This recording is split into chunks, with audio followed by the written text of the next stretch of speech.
नमस्कार। पिछले व्याख्यान में मैंने आपको जिम्नोस्पर्म का सामान्य परिचय कराया था। आज मैं जिम्नोस्पर्म के आर्थिक महत्व के बारे में बताने का प्रयास करूंगा। जिम्नोस्पर्म के आर्थिक महत्व को मैं उनके एक एक ऑर्डर के अनुसार बताऊंगा, ताकि मैं एक ऑर्डर के जितने भी प्लांट हैं उनके क्या आर्थिक महत्व है उनको मैं आपको समझा सकूं।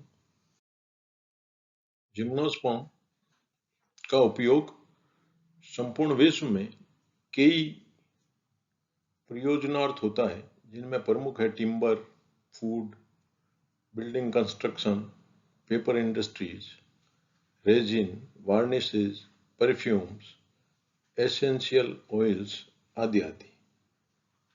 अतः हम कह सकते हैं कि जिम्नोस्पर्म है वो हम सब के लिए, मानव सभ्यता के लिए महत्वपूर्ण प्लांट है, पादप है। तो आज मैं आपको साइकेडेल्स ऑर्डर के अंतर्गत वर्गीकृत जिम्नोस्पर्म के आर्थिक महत्वों को समझाने का प्रयास करूंगा।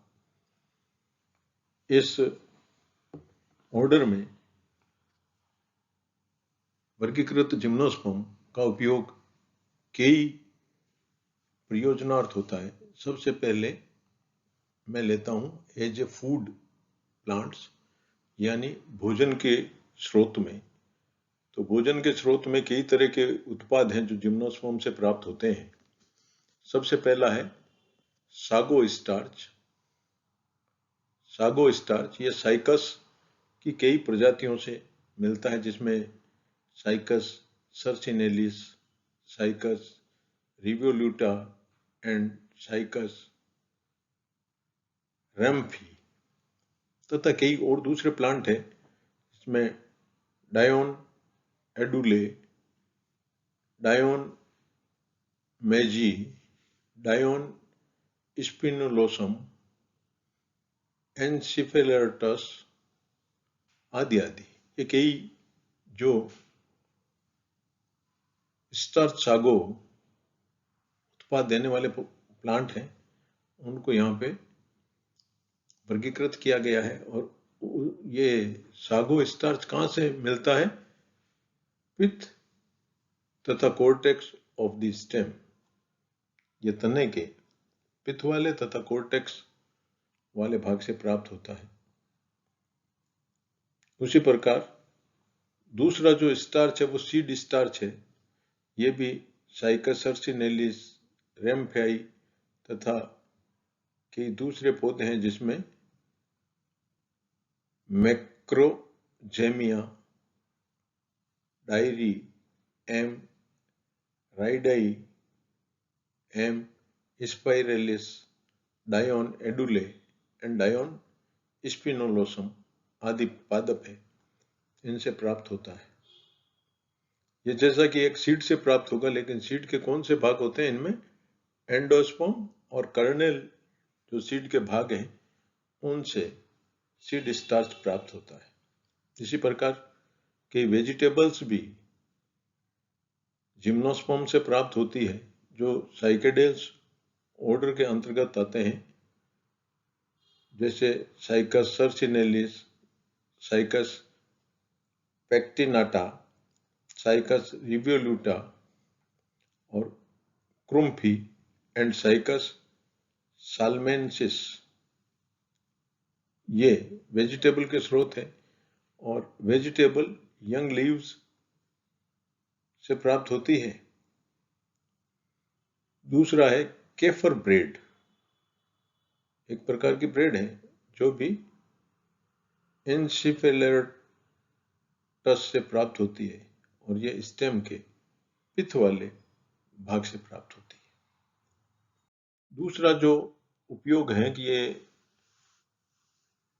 इस गण के जो पादप हैं साइकेडेल्स के, औषधियों के भी स्रोत रहते हैं, जिनमें जो डिकॉक्शन ऑफ सीड्स हैं, जैसे साइकस गम भी मिलता है। डिकॉक्शन ऑफ सीड है वो डायोन इडुले से प्राप्त होता है और ये ट्रीटमेंट करता है न्यूरागेलिया। का मैक्सिमम में रिपोर्टेड है।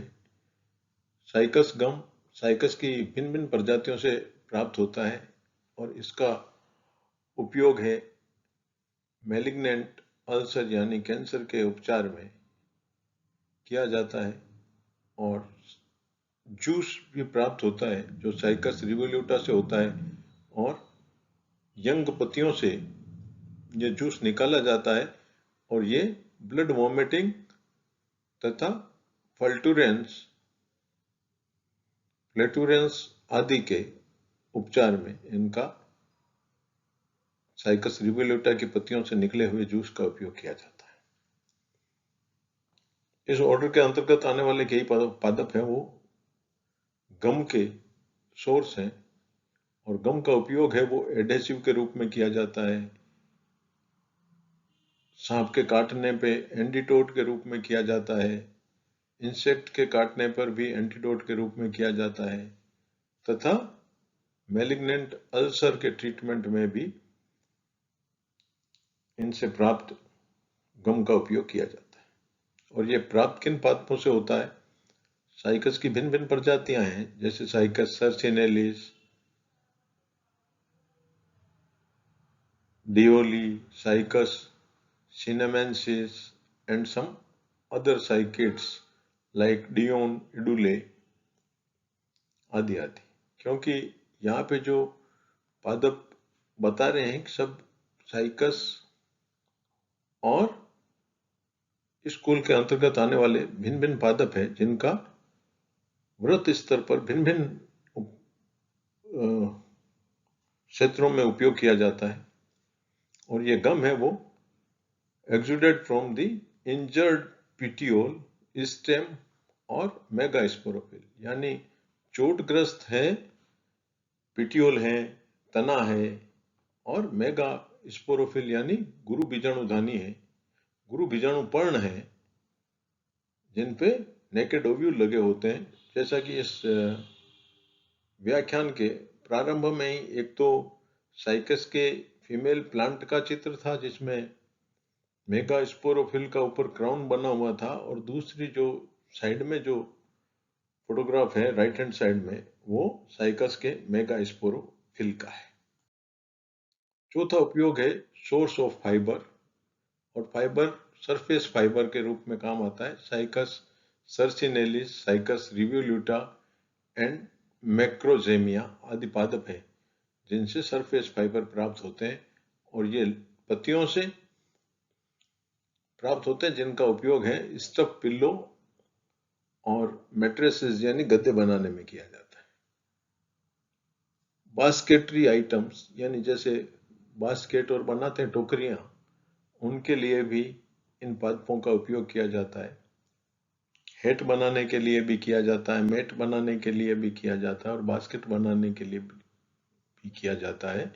इसमें साइकस है, एनसिफेलर्टस है तथा मैक्रोजेमिया आदि है। और अधिकांश जो इस प्रकार के यूज में जो पादप का भाग आता है वो पत्तियां होती है। कागज उद्योग में भी, पेपर इंडस्ट्रीज में भी काम आता है विभिन्न प्रकार के पेपर बनाने के लिए। और मैक्रोजेमिया स्पाइरेलिस पादप है जिसका सबसे ज्यादा उपयोग पेपर इंडस्ट्रीज में किया जाता है। और ये कहां से ऑब्टेन्ड है? तने से, ये पादप के तने से ये प्राप्त होते हैं। और कुछ है जो सोर्स ऑफ ऑयल भी है जैसे ऑरेंज येलो ऑयल और ब्राइट ऑरेंज ऑयल। ये साइकस रिवोल्यूटा से तो ऑरेंज येलो ऑयल प्राप्त होता है और मैक्रोजेमिया रेंडेलाई से ब्राइट ऑरेंज प्राप्त होता है। और ये ऑरेंज कहाँ से? ऑरेंज येलो और ब्राइट ऑरेंज ऑयल दोनों ही पादपों के बीजों से प्राप्त होता है।